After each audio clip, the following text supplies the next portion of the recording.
बहुत मेहनत कर रहे हैं हमारे इंस्ट्रूमेंट वाले भाई देवानंद भैया। अरे मेहरना छुड़ौती देले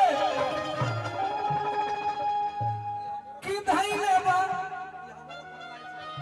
ई देवानंद भैया का भी फरमाइश है, एक बार जोरदार ताली हो जा। अरे जो हमारे भाई के खातिर बजी ना खाली इधर बोले बोले अरे हसला तब हमारी जानी जाए ये देवानंद बाबू जा हमारे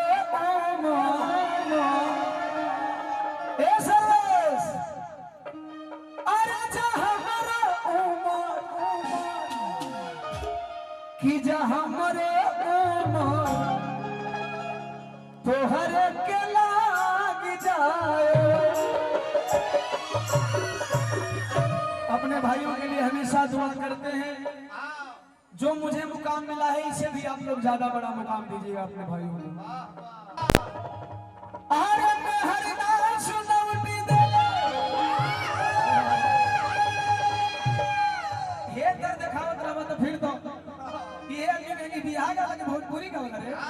एमे से कौन मेहरा रुइया ये माले के बनी चुनौती वाली हो जैसे आप करी बगलिए पे ए भाई देखो हमनी को मन पर मेहरा रुक दूर रही तो हमनी को बुलावे में घरे में पकड़े में बड़ा लाज लगता है। अगर भाई देने कोई के पकड़ियो ले जा बिरहा में रखना सही देखो नहीं बिरहा में लगल छीन रही करे ए भैया हाई जोड़ी ठीक लगत है ना तो सट्टा भैया के लगे देखो हमार उम्र ऐसा बड़ू है कि हमारा संग जे जाई उहे हमार जोड़ी में हो जाए। जोरदार ताली बजा के जोड़ी को स्वागत करी। अभी जब हम पानी वानी पी रहे थे सर्वेश बाबू बोले भैया उमरिया समझे में ना तो तू छोट होत हो के बड़ होत हो एकर राज कनमा में कनी के करी है राजबा। अरे हाय में हरना छुड़ौती देले अरे बधाइले बाप चैनी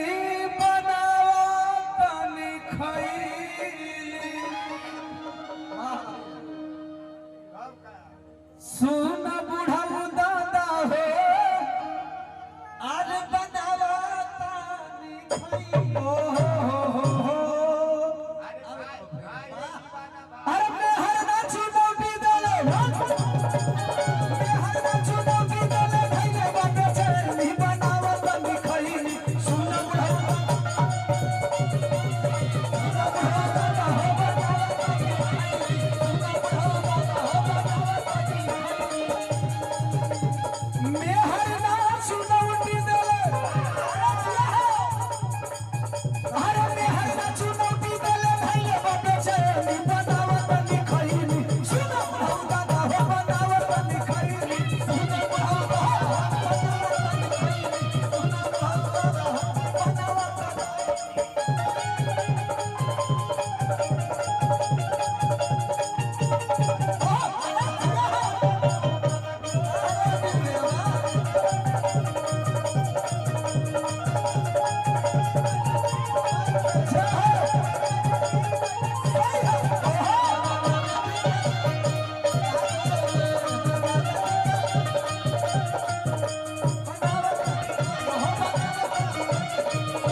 दादा हमसे कहला अच्छा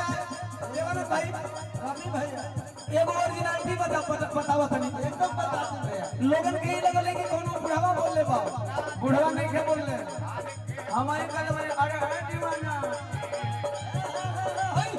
अरे छोड़ के चिनौटिया खा भाई रे ई का ना है हम कने बोल के चिनौटिया हमर मेहरवा अपना बेलाउट में रख ले बा निकाल बनाओ से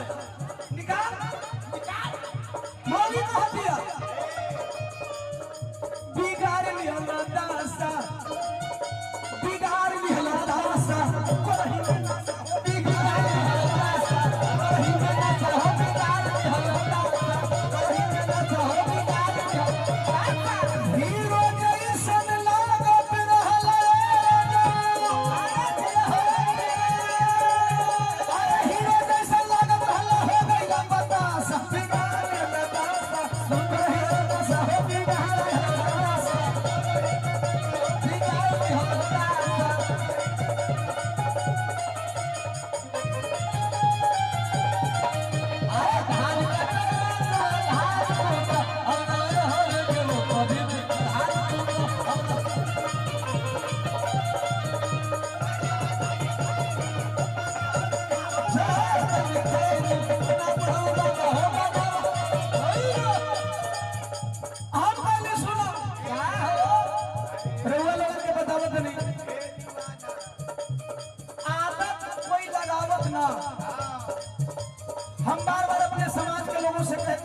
लोग नशा ना करिए, मैं खुद नशा नहीं करता। आज तक पान तक मैं नहीं खाता। यही सब करे जब बदलवा यही से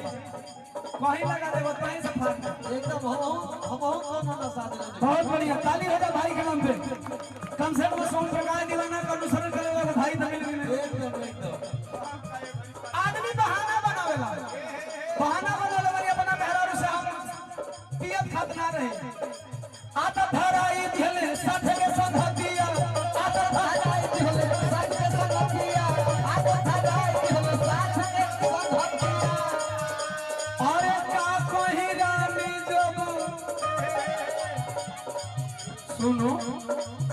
काहे का बता रे तनी है ना बता दे में कैमरा चलता कैमरा में आ जाएगो। अरे का कोई रानी जब छूटे नया बतिया, का कोई रानी जब छूटे नया बतिया, का कोई रानी जब छूटे नया बतिया। अरे आदत धराई दिहले हाय देवानंद संघातिया, का कोई रानी जब की। अरे है बाबा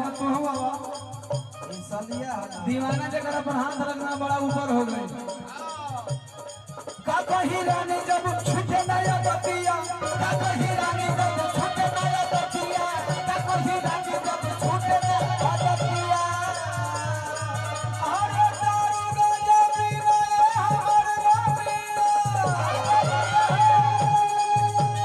दारू गांजा पी रहे पे दिन हम भइली बनावत नहीं खइली, सुना बढ़ो ना हो बनावत नहीं खइली, सुना बढ़ो ना हो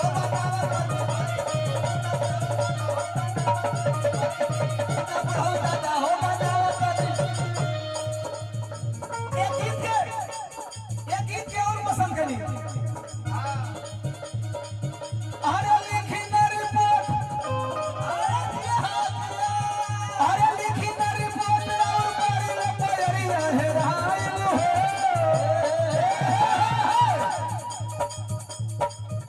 अरे लिखी न रिपोर्ट और परिले परिया है राइल हो, हे राइल हो हमर बाबू में हरिया, हे राइल हो हमर बाबू में हरिया, हे राइल हो।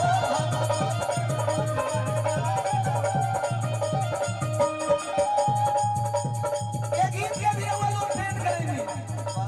देवानंद बाबू भैया ट्रेंडिंग का जहाँ तक सवाल बा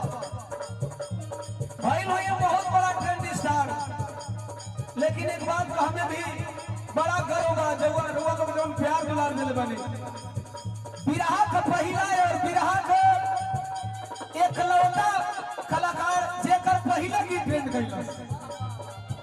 बाकी तो बहुत गीत ट्रेंड कइल, लेकिन अगर बिरहा से देखा जाए तो सबसे पहले ओम प्रकाश दीवाना का गीत तमाम गीत ट्रेंड की।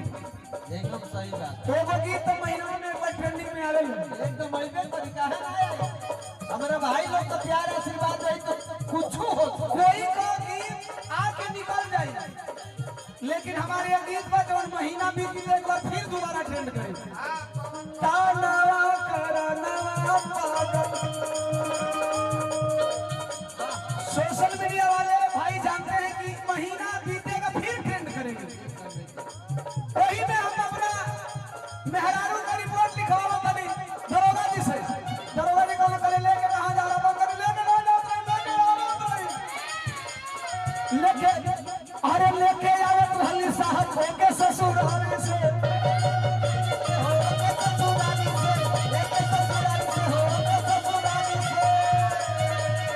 कहला दरोगा जी छोड़ा तू कहाँ रे, हम कहीं बताई कहाँ छोड़ी।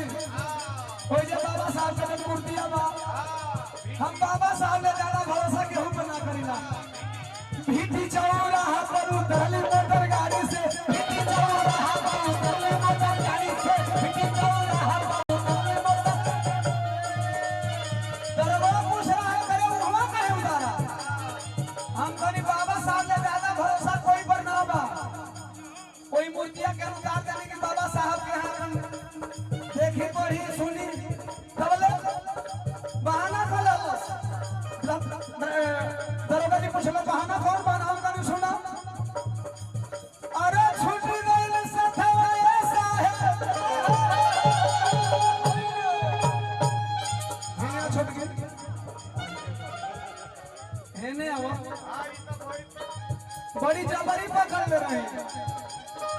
लेकिन तब वो छोड़ के भाग गए हमारे मौगी तोहरे मत छोड़ रहा अरे छूटी गई सथवा की में तर करिया है रहाइल हो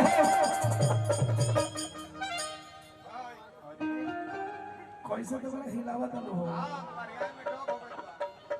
तू इतना पातर करिया कहां से लेके आए बड़े लौकी खाली का खाली लौकी का भुजिया लौकी को भूजे खाली ऐसे बात कर रहा हाय बेचारी कोहड़ा खाता नहीं खाली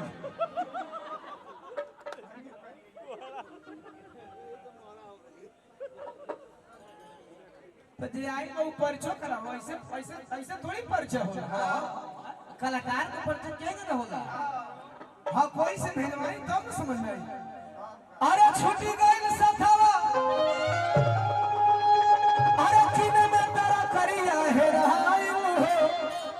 अरे है रहाइल हो हमर बाहुन में हरियो हे रहाइल हो हमर बाहुन में हरियो हे रहाइल हो हमर बाहुन में बड़ा बड़ा कोला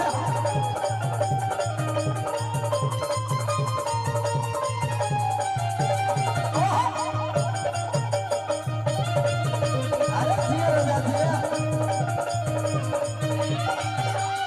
अरे हे राई हो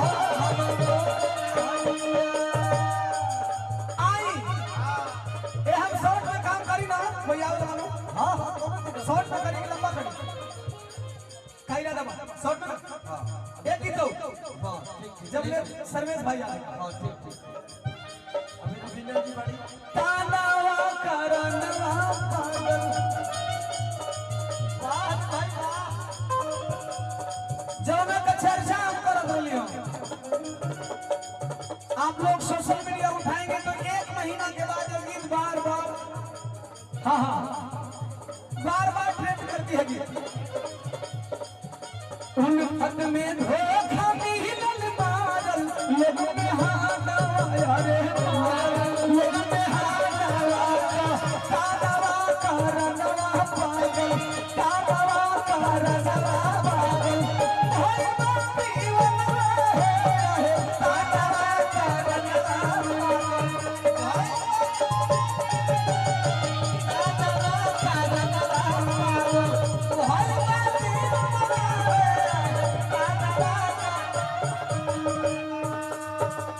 पहली लाइन ये बात को हमें करो ना कि ये गीत का हर लाइन करीब बनो सपना अरे देखा के हो अरे हेले हो आवाज वाले हेले हो सपने सपना तनी हेले तनी हेले देखा भाई जोड़िया वाले देखा जाता है उनकी एनर्जी मिली देखा के हो गई सपना हरी पराया राया कर अपना हरी पराया कर अपना हरी पराया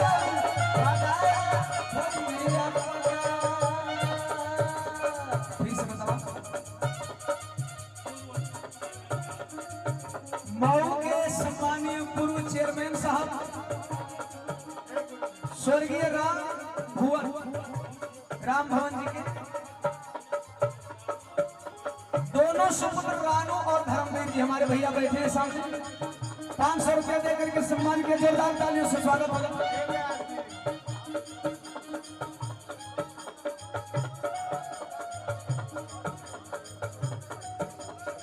और सपना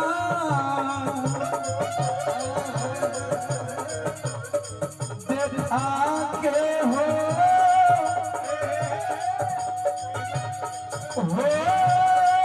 गई सपना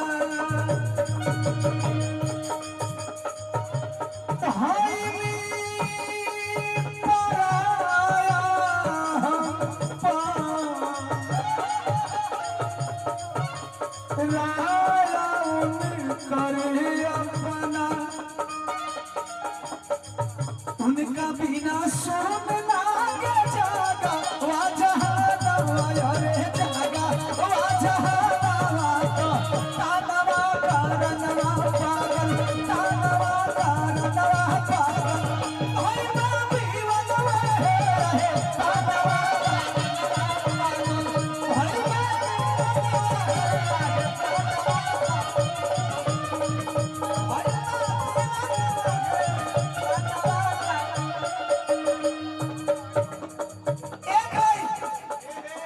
फरमाइश में हमारे जोड़ी वाली भैया का ई रिदम मैच में क्या करते हैं खत्म कर लेते हैं तो बताओ वाह धन्यवाद। सबसे ज्यादा रील देवा भाई यही लाइन का बनो अरे लागे ना केहू के हो प्यार के बेमारी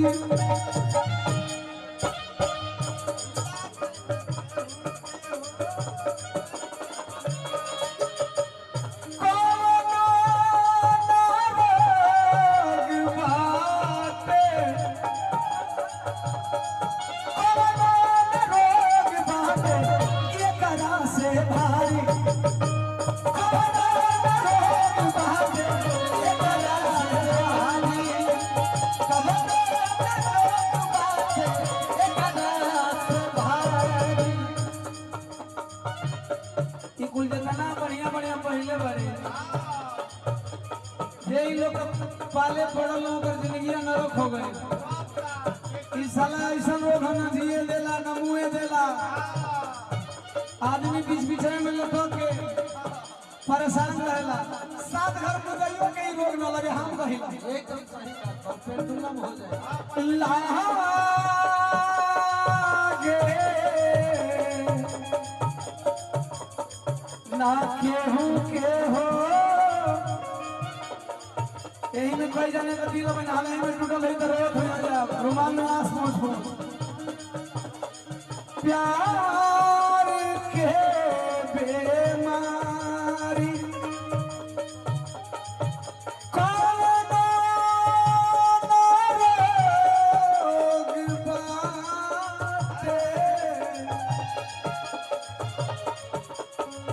एकरा से जिए ना मारे केला छीने लाचया ना हरे छीने लाचया ना तानवा कारणवा पागल हरे तानवा कारणवा पागल होई ना दीवाना हे तानवा